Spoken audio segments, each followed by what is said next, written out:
we suggest you consider this material for the walls of your home. Designed to last a lifetime, a trouble-free lifetime.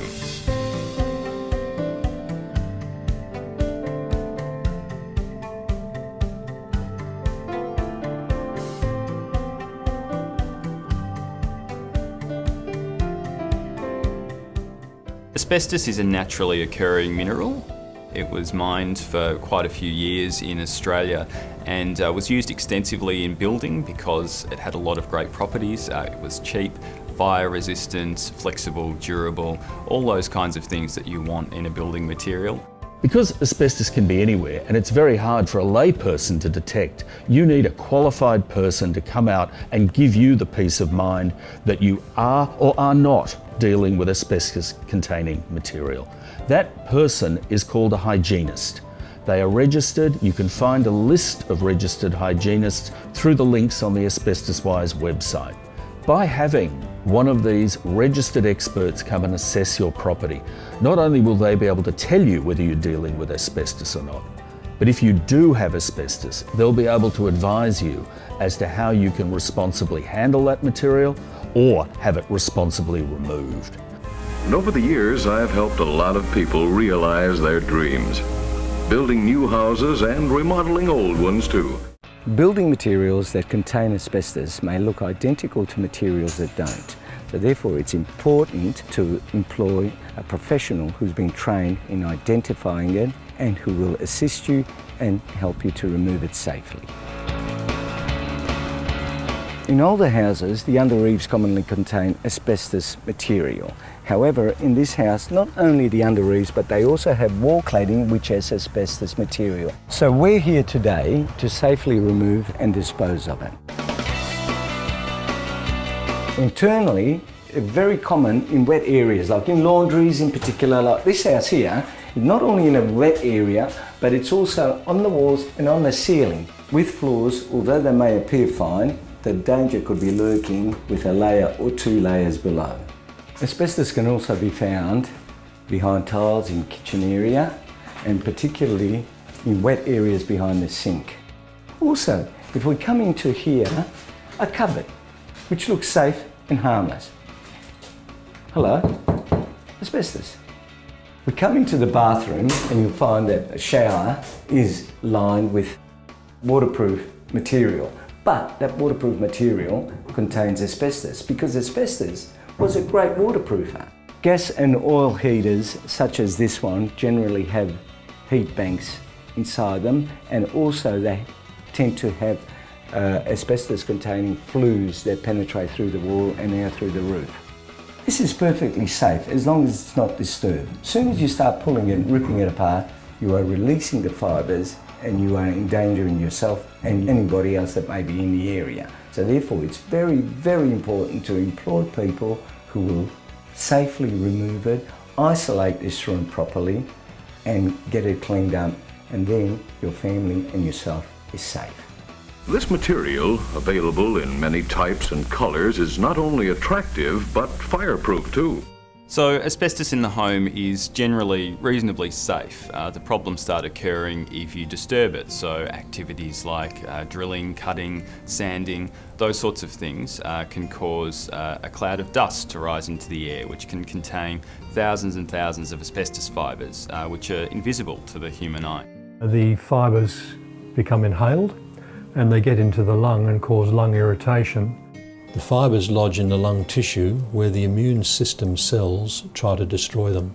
However, because of their chemical structure and shape, the asbestos fibres will damage the immune cells, causing them to die.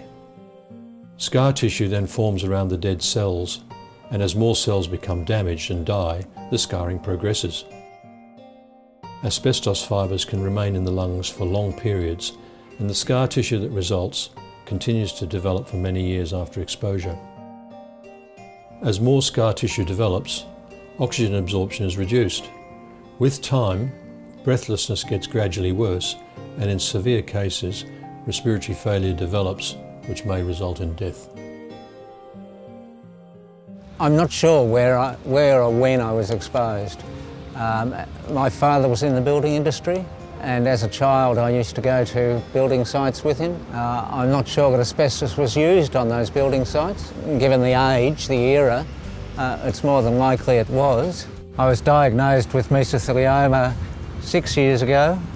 I was diagnosed with asbestosis 4 years ago. And asbestosis is a scarring process of the lung.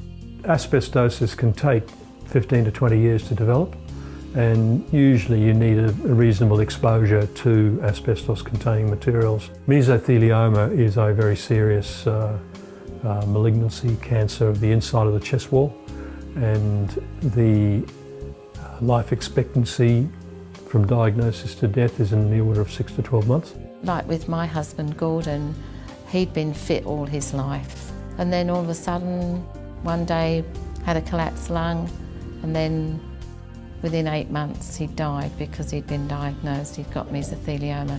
Gordon was actually exposed 40 years prior to when he was diagnosed, and he'd been exposed through his work that he did at the time. Nobody knows, they're a walking time bomb.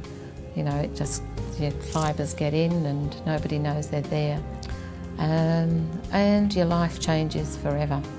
On that day, you know, you get that diagnosis and just completely changes your life, your family life. I think the biggest thing is that how much it changes your kids' lives. It was natural that the scientists would turn to asbestos, for this is a remarkable mineral. Actually stone, it is made up of tiny but extremely strong and flexible fibers. It is important not to get yourself exposed to asbestos. When we look at the history over the last 100 years or so, we identify what we call 3 waves. The first wave of asbestos disease sufferers were the miners.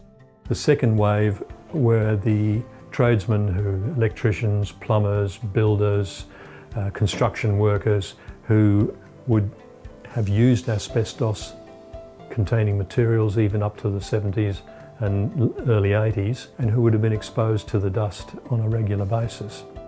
These days we're seeing younger people with asbestos-related conditions who are coming through in what we call the third wave, and these are people who've done their own home renovations.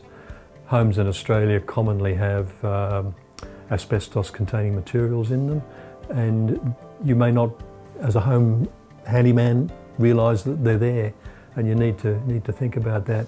And it's important because even small exposures to asbestos are potentially dangerous and even fatal in some cases. So it's probably better to get an expert to come in and do your renovations. I know it costs a bit more money now, but it may save you and give you a bit more life at the other end, or at least a more pleasant life. These fibers act as a reinforcing agent, just as steel rods are used to reinforce concrete. So Abestoswise offers a range of services free of charge to the public and to people living with an asbestos-related disease. We have an information and advice line, so people can give us a call, ask about identification, removal, disposal of asbestos. So for example, someone might be renovating their home, give us a call, say, I know I've got some asbestos in the shed out the back or in the ceiling, how might I manage that? And we'll be able to assist them with that inquiry. Or someone might find out that either they or someone they love has been diagnosed with an asbestos-related disease. They'll call us, we can give them a bit of information about the condition, help them access legal support for compensation, and provide support services as well. We have a one-on-one peer support program. They can talk to someone else with the condition, or they can come along to one of our support groups. It's a peer-to-peer support group facilitated by myself, and people come along and they share how they're feeling themselves about being on that journey, and carers even, you know, they get to talk to other carers as well. Just being in the group with other people on the same journey was a huge help and support to Gordon. Most of the people that come to the group look on it as their little asbestos family, so that's the sort of group it is. You know, it's a close group. I've been determined not to let it take over my life. I just try to do everything as per normal. It was given every conceivable test. It was absolutely fire safe, for even a torch couldn't burn it. Anyone who's been diagnosed with mesothelioma, lung cancer or asbestosis should consider seeking legal advice as soon as possible to find out what avenues are available to them in terms of compensation. They're entitled to compensation, or as we say, if there is a negligence claim, to damages. They're entitled because they've been exposed to asbestos due to the negligence of another party. And many people, particularly if they've been exposed to asbestos in the course of a home handyman renovation, are completely unaware of, first, how they may have been exposed to asbestos, and secondly, they're very unaware that there may be any negligence involved. We recommend they contact a solicitor to discuss the legal rights that they may have, because after some fact-finding and investigation, it's amazing how much we're able to through talking to family members, former work associates and friends about where they've been exposed to asbestos. Once the negligent parties have been identified, we're able to apply to the court for a speedy trial. And so in those circumstances, often these cases, although complex, can be quickly dealt with through the courts and a settlement achieved in the person's lifetime. The actual use of this material on homes over the years is the final convincing proof. I'm passionately interested in research. At the moment, mesothelioma is an incurable disease. The only hope I've got is for somebody to come up with a cure, or even a treatment that will extend lives or make life a lot easier for people living with the disease. Unfortunately, there's very little research done into asbestos-related diseases, but we need more money, more research into the disease. We don't recommend that people try and remove asbestos or work with asbestos themselves. It's always a good idea to use a licensed professional, and people can give us a call if they need to be put in touch with someone that can assist them with their asbestos management issues. Remember, this stuff is deadly. It is not something to be handled lightly. You need to get professional advice. Much better to be safe than sorry. Asbestos kills, there is no doubt about that. My advice to people would be not to do it yourself, to get a licensed, trained professional. If you really must do it yourself, be very, very careful and follow all the guidelines. But personally, I think life is more important than the money you might save by doing it yourself.